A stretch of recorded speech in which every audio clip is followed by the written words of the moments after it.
Assalamualaikum warahmatullahi wabarakatuh. Yang saya hormati dosen pengampu mata kuliah Kajian Isu Kesehatan Masyarakat, yaitu Bapak Ramadan Tosefu SKM MKes PhD. Sebelumnya izinkan saya memperkenalkan diri. Perkenalkan, nama saya Intan Tiara dengan NIM J1A122037. Di sini saya akan mempresentasikan sebuah materi jurnal yang berjudul Penerimaan Vaksin COVID-19 pada Generasi Z, Studi Cross-Seksional di Sulawesi Tenggara. Langsung saja pada latar belakang. Organisasi Kesehatan Dunia atau WHO telah menyatakan bahwa COVID-19 sebagai pandemi global pada tanggal 12 Maret 2020. Vaksinasi bertujuan untuk mencapai kekebalan kelompok di masyarakat dan melindungi masyarakat dari virus tersebut. Generasi Z atau kerap dikenal dengan Gen Z merupakan generasi yang lebih peduli dengan isu lingkungan yang terkait dengan situasi pandemi saat ini. Diperlukan langkah strategis yang efektif untuk mengatasi keraguan dan kekhawatiran publik terhadap vaksin COVID-19 ini yang ada di masyarakat. Generasi Z diharapkan dapat menjadi agen perubahan untuk memperbaiki keadaan Indonesia. Lanjut, yang kedua yaitu metode. Yang pertama ada desain studi. Penelitian ini merupakan penelitian empiris sosial humanistik yang dilakukan pada Gen Z di Sulawesi Tenggara, Indonesia dari bulan Mei sampai bulan Juli 2021.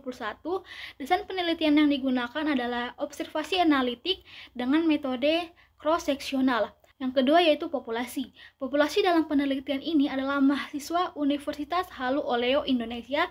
Sampel diambil dengan menggunakan metode cluster sampling menggunakan klasifikasi fakultas. Jumlah partisipan sebanyak 396 orang dari 15 fakultas.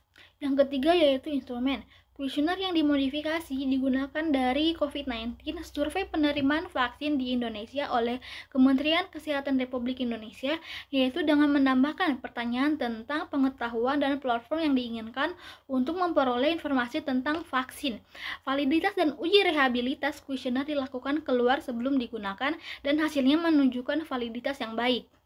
Kemudian yang keempat yaitu pengumpulan data. Data dikumpulkan menggunakan kuesioner dengan Google Form. Kuesioner berisi tujuan, ketersediaan, dan pertanyaan penelitian. Partisipan membaca tujuan penelitian jika bersedia berpartisipasi. Lanjut ke halaman berikutnya yaitu pertanyaan penelitian. Pertanyaan penelitian meliputi karakteristik partisipan, pengetahuan tentang COVID-19 dan vaksin COVID-19, media informasi yang digunakan, dan keinginannya untuk mendapatkan informasi mengenai COVID-19. Kemudian yang kelima ada analisis data. Data yang diperoleh ditabulasi dan disajikan dalam bentuk tabel dan narasi. Analisisnya adalah digunakan dengan metode statistik deskriptif. Kemudian yang keenam ada pertimbangan etis. Penelitian ini telah disetujui oleh Komisi Etik Penelitian Kesehatan Fakultas Kedokteran Universitas Halu Oleo Indonesia.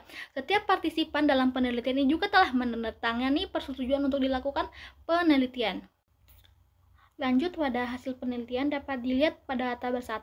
Jumlah partisipan dalam penelitian ini adalah 390 orang, masing-masing 26 orang dari 15 fakultas. Seperti yang ditunjukkan pada tabel 1, sebagian besar partisipan berusia 20 tahun dengan persentasi 52,6%, berjenis kelamin perempuan dengan persentasi 74,8% dan beragama Islam dengan persentasi 93,7%. Mereka tinggal di dalam kota dengan persentasi 38,4% dan di luar kota dengan persentasi 61,6%. Berdasarkan asuransi, sebagian besar dari mereka memiliki asuransi dengan persentasi 77,3%. Dapat dilihat pada tabel kedua menunjukkan bahwa sebagian besar peserta mengetahui gejala COVID-19 dengan persentase 51,26%.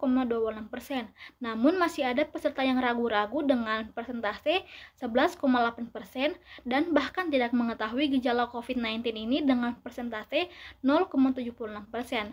Hampir seluruh peserta menjawab ya bahwa mereka mengetahui program vaksinasi COVID-19 pemerintahan dengan persentase 99,2%, manfaat COVID-19 dengan persentase 95,2%, dan efek samping vaksin COVID-19 dengan persentase 84,1%. Sebanyak 61,62,1% peserta mengetahui isi vaksinasi COVID-19. Lanjut pada tabel ketiga, dapat dilihat perilaku generasi Z. Sekitar 7,3% peserta mengetahui perkembangan jumlah orang yang divaksinasi di Indonesia, yaitu kadang-kadang sebanyak 64,1%.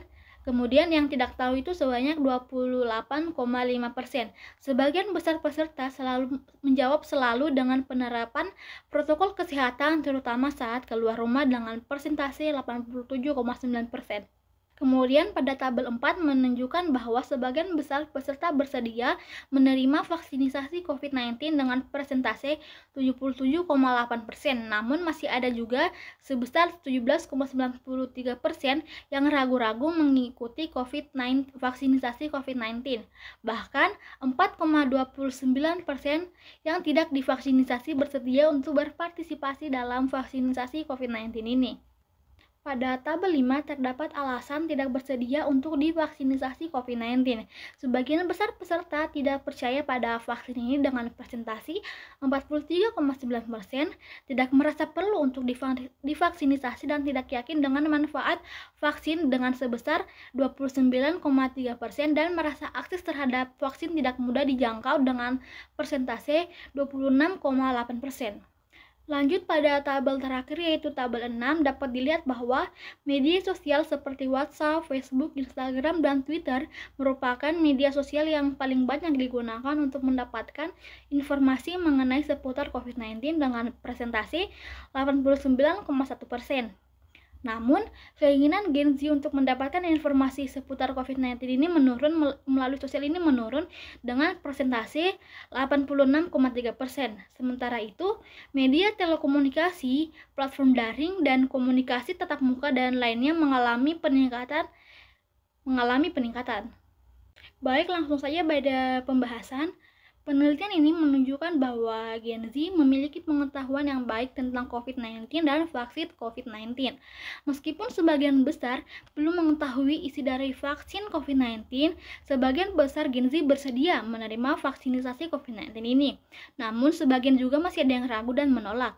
Hubungan antara pengetahuan dan keraguan terhadap vaksin ditemukan pada penelitian lain sebelumnya pada tahun 2020 bahwa keraguan terhadap vaksin sebagian besar terkait dengan buruknya vaksinasi. Mayoritas alasan penolakan vaksinasi COVID-19 dalam penelitian ini adalah ketidakpercayaan terhadap vaksin.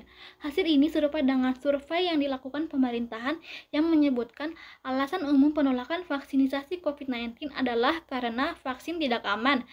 Vaksin COVID-19 tidak yakin akan keamanannya dipilih dengan persentase 30% dan ketidakpercayaan terhadap vaksin dengan persentase 13%. Di sisi lain, sebuah penelitian di Mesir menunjukkan bahwa sebagian besar mahasiswa kedokteran percaya pada vaksin COVID-19, meskipun hampir setengahnya masih ragu untuk mengikuti vaksin COVID-19. Baik, yang terakhir yaitu kesimpulan. Berdasarkan penelitian ini, kami menyimpulkan bahwa generasi Z atau Gen Z memiliki penerimaan yang baik terhadap vaksin COVID-19. Meskipun masih ada keraguan dan penolakan, namun diperlukan informasi yang akurat dan berkelanjutan. Mungkin itu saja materi yang bisa saya presentasikan. Lebih dari kurangnya mohon dimaafkan. Wabillahi taufiq wal hidayah. Wassalamualaikum warahmatullahi wabarakatuh. Sekian dan terima kasih.